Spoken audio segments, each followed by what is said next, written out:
구원론 제9과 양자 하나님의 자녀로 입양입니다.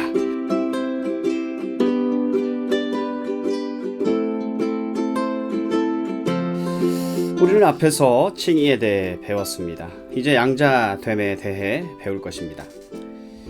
우리 주변을 보면 아이가 없어서 양자를 들여 자식처럼 키운 가정이 있습니다. 입양은 호적을 옮기는 것입니다. 어떤 부모에게 입양되느냐에 따라 아이의 운명이 180도 바뀐다는 것은 다 알 것입니다. 우리는 본래 마귀의 자식이었습니다. 너희는 너희 아비 마귀에게서 났으니 너희 아비의 욕심대로 너희도 행하고자 하느니라. 요한복음 8장 44절. 지금 예수님을 믿지 않는 사람들은 이처럼 마귀의 자식입니다. 예수님이 마귀의 자식들이라고 정죄했던 바리새인들도 아브라함이 자기 아버지라고 말합니다.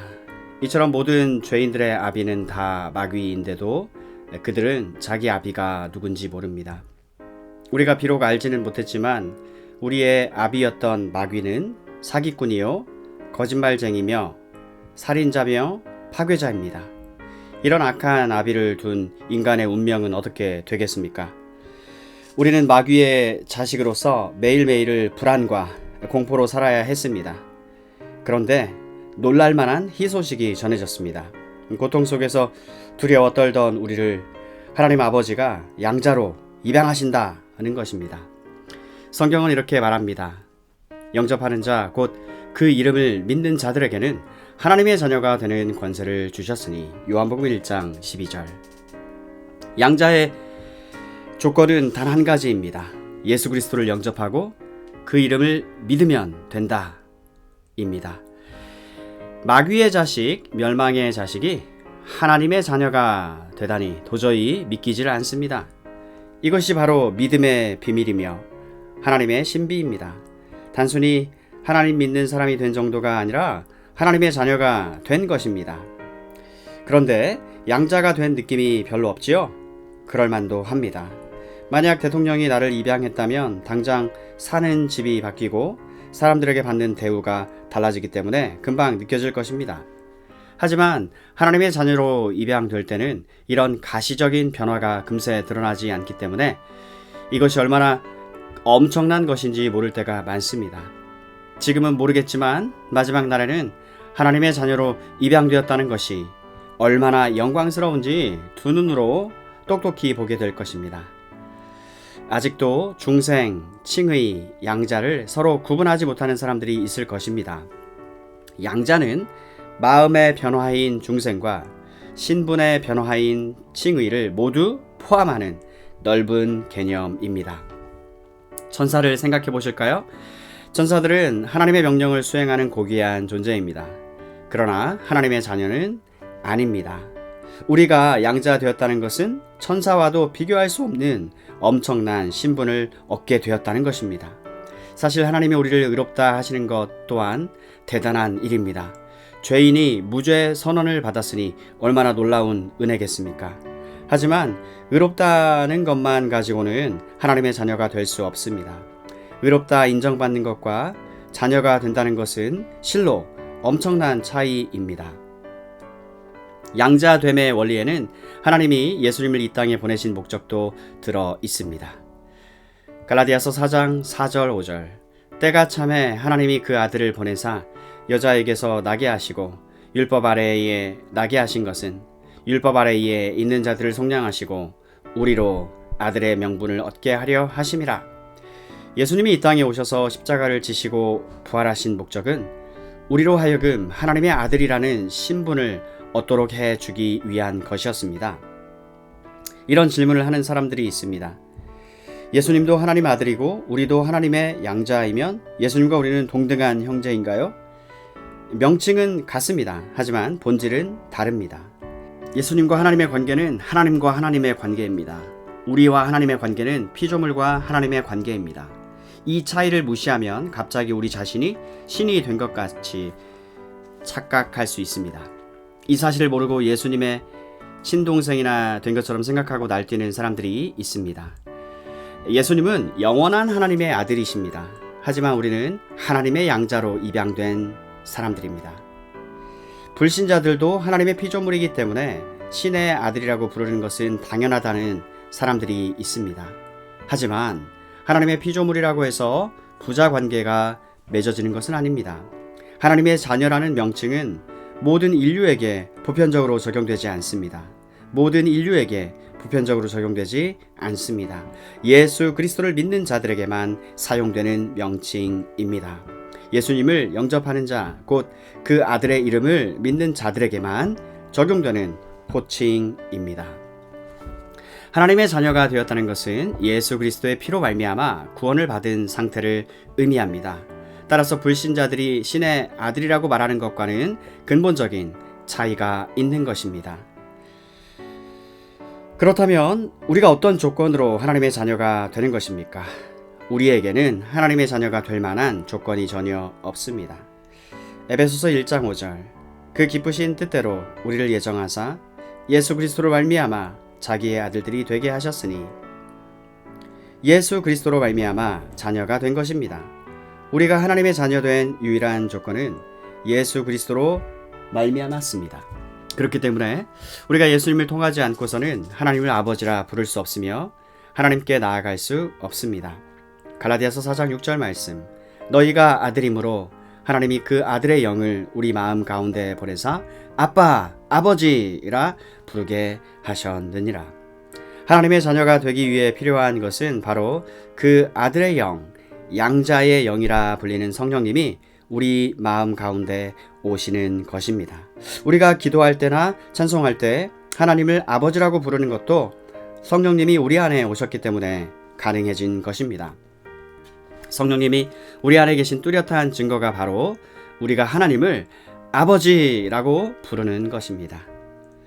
양자가 누리는 복은 어떤 것일까요? 첫째로 자유입니다. 로마서 8장 15절 너희는 다시 무서워하는 종의 영을 받지 아니하고 양자의 영을 받았으므로 우리가 아빠, 아버지라고 부르짖느니라.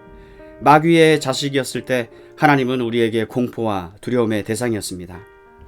하나님의 심판이 두려워서 어딜 가나 자유가 없었습니다. 이방신을 섬기는 이유는 두려움 때문입니다. 그들의 예배란 것은 마치 뇌물을 주고 봐달라고 하는 것에 불과합니다. 이처럼 두려움의 영이 있는 곳에는 자유가 없습니다. 그런데 우리가 하나님의 자녀가 되면서부터 이런 두려움이 사라진 것입니다. 두려움보다는 용기가 생기고 하나님을 피하기보다 다가가 안기고 싶어집니다. 두려움과 의무감에서가 아니라 자발적으로 하나님을 섬기게 되는 것입니다. 자유야말로 하나님 아버지가 양자에게 주신 귀중한 선물입니다. 두 번째 선물은 보호입니다. 마태복음 6장 32절 이는 다 이방인들이 구하는 것이라 너희 하늘 아버지께서 이 모든 것이 너희에게 있어야 할 줄을 아시느니라. 하나님은 자녀들에게 무엇이 필요한지 다 알고 계십니다. 우리는 일시적으로 경제적인 어려움을 겪을 수도 있습니다. 그렇다고 해서 하나님이 우리를 버려두신 게 아닙니다. 다만 어떤 목적이 있기 때문에 이런 기회를 허용하시는 것뿐입니다. 하나님은 우리의 기본 생활을 책임져 주시는 분입니다.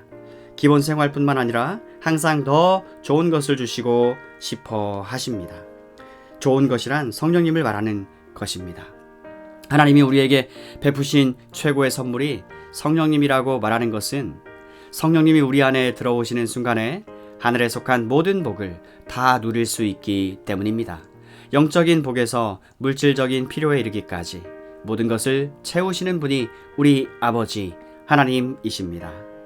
세 번째로 양자인 우리가 받는 선물은 하나님의 인도하심입니다. 하나님의 인도하심. 로마서 8장 14절 무릇 하나님의 영으로 인도함을 받은 사람은 곧 하나님의 아들이라. 예수님을 믿지 않는 사람들은 자기가 자기를 인도하며 살아갑니다. 그 길은 생명의 길이 아니라 죽음의 길입니다. 자기 생각에는 멋진 길 같지만 결국은 멸망의 길입니다. 성령님이 인도해 주시지 않으면 우리도 육신의 쾌락과 이생의 욕심을 따라 멸망을 향해 달려가고 말 것입니다. 그런데 성령님의 인도를 받으면 마치 탕류를 거슬러 올라가는 연어처럼 육체의 욕심을 버리고 거룩을 추구하게 됩니다. 넓은 문이 아닌 좁은 문, 사망의 문이 아닌 생명의 문으로 향하게 됩니다. 이런 역사는 성령님이 우리를 진리로 인도해 주시기 때문입니다. 네 번째로 양자로서 우리가 받는 선물은 징계입니다. 징계가 무슨 복이냐고요? 히브리서 12장 6절 이하 8절 주께서 그 사랑하시는 자를 징계하시고 그가 받아들이시는 아들마다 채찍질 하심이라. 징계는 다 받는 것이거늘 너희에게 징계가 없으면 사생자요 친아들이 아니니라. 징계가 진정한 하나님 사랑의 선물이라는 것을 이제야 아시겠죠? 마지막으로 하나님이 우리에게 주시는 선물은 하나님의 상속자가 되는 것입니다. 로마서 8장 17절 자녀이면 또한 상속자 곧 하나님의 상속자여 그리스도와 함께한 상속자니 우리가 그와 함께 영광을 받기 위하여 고난도 함께 받아야 할 것이니라. 옛날 왕의 스라에 있는 왕자들에게 가장 큰 관심사는 태자 책봉이었습니다. 태자로 책봉을 받아야 왕국을 상속받을 수 있기 때문입니다.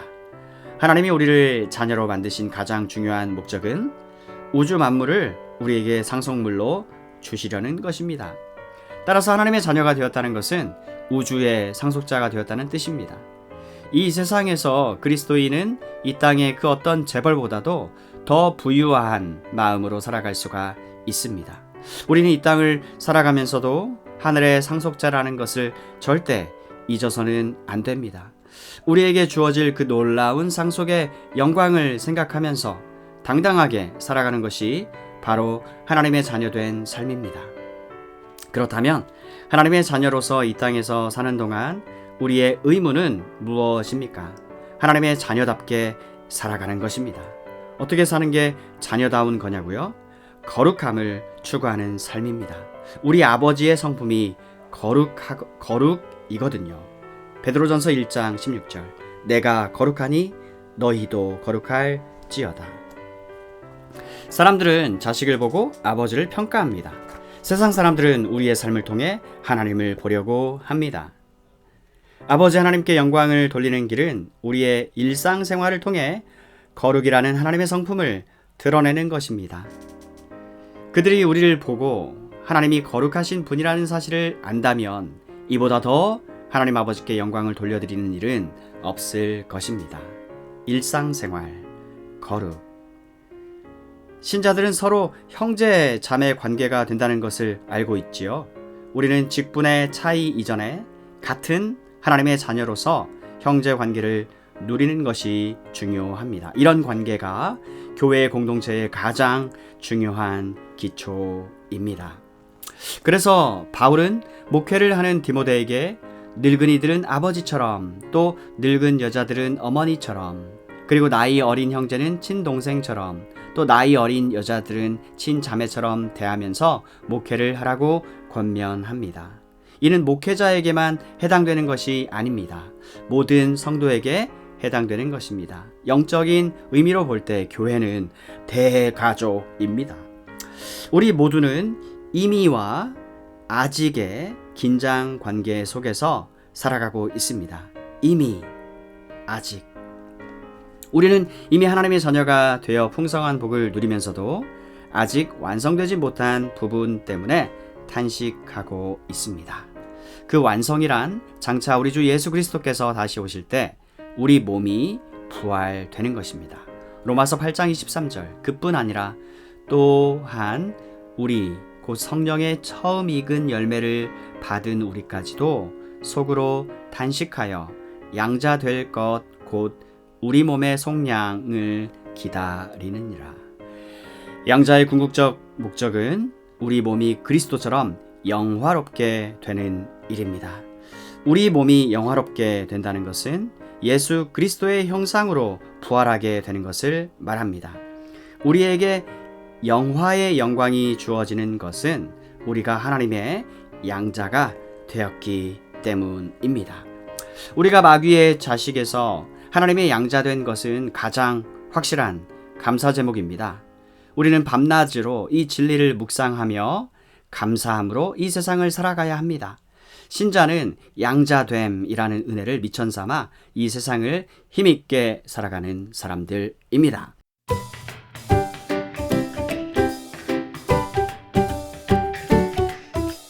한눈에 보는 양자, 하나님의 자녀로 입양. 1. 양자란 무엇인가? 양자란 그리스도인이 누릴 수 있는 최고의 복입니다. 양자란 마귀의 자녀에서 하나님의 자녀로 옮겨진 것입니다. 2. 성도들을 하나님의 자녀라 부르는 의미. 모든 사람이 일반적인 의미에서 하나님의 아들이라고 하는 의미와는 구별됩니다. 예수님이 하나님의 아들이신 것과는 구별됩니다. 3. 양자와 칭의와 중생의 관계. 양자는 칭의와 동시적으로 발생하지만 마음의 변화라는 점에서 신분의 변화인 칭의와 구별됩니다. 칭의는 신분의 변화, 양자는 마음의 변화.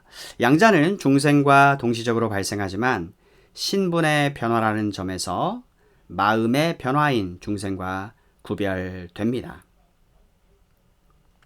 마음의 변화, 중생, 양자는 신분의 변화. 양자는 칭의와 중생을 모두 포함하는 넓은 개념입니다. 4. 하나님의 자녀가 되는 방법. 예수님 안에서 예수님을 통해 입양이 됩니다. 성령님을 통해 하나님을 아버지라 부르게 됩니다. 5. 하나님의 자녀가 된 결과 7가지. 종으로서의 관계가 아니라 자녀로서 하나님과 관계를 맺음. 하나님의 보호와 돌봄과 인도를 받습니다. 하나님의 징계를 받습니다. 그리스도로 더불어 하나님의 상속자가 됩니다. Co-heir with Christ. 기도 생활의 기초가 됩니다. 하늘에 계신 우리 아버지, 윤리의 기초가 됩니다. 교회는 하나의 대가족입니다. 마지막으로 6. 양자의 최종 완성, 몸의 부활과 영화입니다. 몸의 부활, 영화입니다.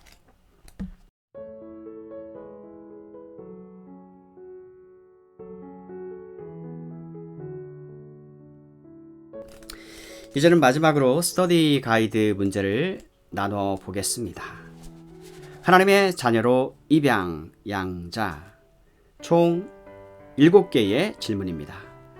우리 주변이나 내가 알고 있는 역사적인 인물 중에서 양자로 가거나 혹은 양자를 드린 경우가 있다면 나누어 봅시다. 그들의 삶은 양자로 입양된 후에 어떠했습니까?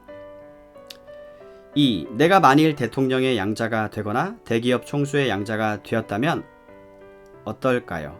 그렇다면 내가 하나님의 자녀로 입양된다면 어떻겠습니까? 3. 성도들을 하나님의 양자라는 의미에서 하나님의 자녀라 부르는 것은 세상 모든 사람을 하나님의 소생이라 부르며 예수님을 하나님의 아들이라고 부르는 것과 어떤 차이가 있습니까?